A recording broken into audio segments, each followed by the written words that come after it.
ഉച്ചയ്ക്ക് ചോറിന് സൈഡ് ഡിഷായും വൈകിട്ട് ചായക്കൊപ്പം ഒക്കെ കഴിക്കാൻ പറ്റും.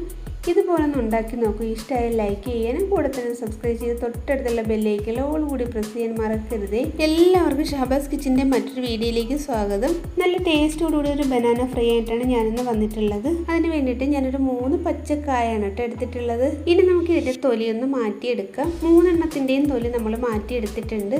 ഇനി നമുക്കിതൊന്ന് കട്ട് ചെയ്തെടുക്കാം. ഞാനിപ്പോൾ ഇത് ഈ ഷേപ്പിലാണ് കട്ട് ചെയ്തെടുക്കുന്നത്. ഇങ്ങനെ തന്നെ വേണമെന്നൊന്നുമില്ല, നിങ്ങൾക്ക് ഇഷ്ടമുള്ള രീതിയിൽ കട്ട് ചെയ്തെടുത്തോളൂ. അപ്പോൾ ഇനി ഇതുപോലെ ബാക്കിയുള്ളതുകൂടി നമുക്ക് കട്ട് ചെയ്തെടുക്കാം. എല്ലാം നമ്മൾ കട്ട് ചെയ്തെടുത്തിട്ടുണ്ട്. ഇനി നമുക്കിതൊന്ന് ഹാഫ് കുക്ക് ചെയ്തെടുക്കണം. അതിന് വേണ്ടിയിട്ട് നമുക്കിതൊരു പാത്രത്തിലേക്കിട്ട് വെള്ളം ഒഴിച്ചു കൊടുത്തിട്ട് അതിലേക്ക് 1/4 ടീസ്പൂൺ ഉപ്പ്, 1/2 ടീസ്പൂൺ കുരുമുളക് ക്രഷ് ചെയ്തതോ പൊടിയോ ഏതായാലും കുഴപ്പമില്ല, 1/2 ടീസ്പൂൺ മഞ്ഞൾപ്പൊടി, ഇത്രയും ചേർത്ത് നന്നായി ഒന്ന് മിക്സ് ചെയ്ത് കൊടുക്കാം. മഞ്ഞൾപ്പൊടിയും കുരുമുളക് പൊടിയൊക്കെ വെള്ളത്തിൽ കട്ട പോലെ കിടക്കുക. അതൊക്കെ ഒന്ന് ഉടയാൻ വേണ്ടിയിട്ടാണ് നമ്മളിങ്ങനെ നന്നായിട്ടൊന്ന് മിക്സ് ചെയ്ത് കൊടുക്കുന്നത്. വെള്ളം ഒഴിച്ചു കൊടുക്കുന്ന സമയത്ത് എല്ലാം വെള്ളത്തിൽ മുങ്ങിക്കിടക്കുന്ന രീതിയിലാവണം വേണ്ടത്. എന്നാലും ഒരുപോലെ ഒരേ സമയം എല്ലാം നമുക്ക് വെന്ത് കിട്ടുള്ളൂ. വെള്ളം തിളച്ച് വരാൻ തുടങ്ങിയിട്ടുണ്ട്. ഇനി നമുക്കൊന്ന് മിക്സ് ചെയ്ത് കൊടുക്കാം. അപ്പോൾ നമ്മുടെ വെള്ളം നന്നായി തിളച്ച് വന്നിട്ടുണ്ട്. ഇത്ര മതി. കൂടുതലായാലും ഇത് വെന്ത് പോകും കേട്ടോ. വെന്ത് പോയാൽ കുഴഞ്ഞു പോകും. ഇത് നമുക്ക് ഫ്ലെയിം ഓഫ് ചെയ്ത് കൊടുത്തിട്ട് ഇത് വെള്ളത്തിൽ നിന്ന് മാറ്റാം. മഞ്ഞളിൻ്റെ കളറും കുരുമുളകിൻ്റെ ഫ്ലേവറും ഒക്കെ ഇതേ കണ്ടില്ലേ, നന്നായിട്ട് പിടിച്ച് വന്നിട്ടുണ്ട്. അങ്ങനെ നമ്മളെല്ലാം വെള്ളത്തിൽ നിന്ന് മാറ്റിയെടുത്തിട്ടുണ്ട്. ഇതേ കണ്ടില്ലേ, ഈ പരുവത്തിലാണ് നമ്മൾ വേവിച്ചെടുത്തിട്ടുള്ളത്. ഇതുപോലെ ഒടിഞ്ഞു വരണം. ഇനി നമുക്കിതിലേക്കുള്ള മസാല റെഡിയാക്കി എടുക്കാം. 4 അല്ലി വെളുത്തുള്ളി, ഒരു ചെറിയ പീസ് ഇഞ്ചി, ഒരു പച്ചമുളക്, ഇത്രയും കൂടി നമുക്കൊന്ന് ചതച്ചെടുക്കണം. ഇനി നമുക്കിതിലേക്ക് പൊടികൾ ചേർത്ത് കൊടുക്കാം.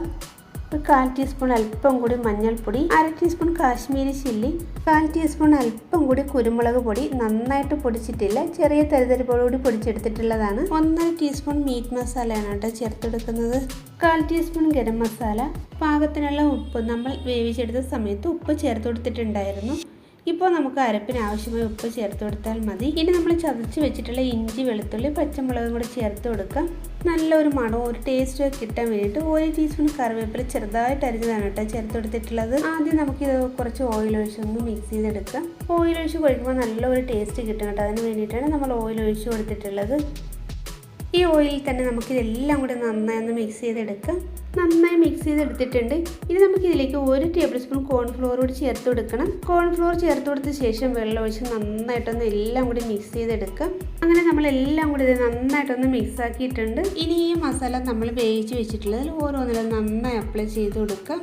നമ്മളിത് ഓരോന്നായി എടുത്ത് ഓരോന്നിലും നന്നായിട്ടൊന്ന് പുരട്ടി, ഇതേ കണ്ടില്ലേ, നമ്മളെല്ലാത്തിലും നന്നായിട്ടൊന്ന് പുരട്ടി എടുത്തിട്ടുണ്ട്. ഇനി നമുക്കിത് ഫ്രൈ ചെയ്തെടുക്കണം. അതിനായി ഞാനൊരു പാൻ അടുപ്പത്ത് വെച്ച് ഓയിൽ ഒഴിച്ച് കൊടുക്കുന്നുണ്ട്.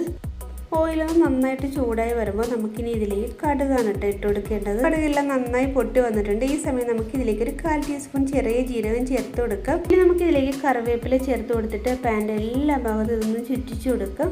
ഇനി നമ്മൾ മസാല പുരട്ടി വെച്ചിരിക്കുന്നത് എല്ലാം കൂടി നമുക്കൊന്ന് ഫ്രൈ ചെയ്തെടുക്കാനായി ഇതിലേക്ക് വെച്ച് കൊടുക്കാം. ഇനി നമ്മളിത് ലോ ടു മീഡിയം ഫ്ലെയിമിൽ വെച്ചിട്ടാണ് കേട്ടോ ഫ്രൈ ചെയ്തെടുക്കേണ്ടത്. ഹൈ ഫ്ലെയിമിൽ വെച്ചാൽ കരിഞ്ഞു പോവും. ഞാനിപ്പോൾ ഇത് ലോ ഫ്ലെയിമിൽ വെച്ചിട്ടാണ് കേട്ടോ കുക്ക് ചെയ്തെടുക്കുന്നത്. അപ്പോൾ നമുക്കത് കറക്റ്റ് പരുവത്തിന് തന്നെ കിട്ടും. ഇപ്പോൾ ഏകദേശമൊക്കെ ഒരു ഭാഗം റെഡിയായി വന്നിട്ടുണ്ട്. നമുക്കിത് മറിച്ചിട്ട് കൊടുക്കാം. ഇതേ കണ്ടില്ലേ, ഒന്നും കരിഞ്ഞു പോയിട്ടൊന്നുമില്ല, എല്ലാം നന്നായി ഫ്രൈ ആയി കിട്ടിയിട്ടുണ്ട്.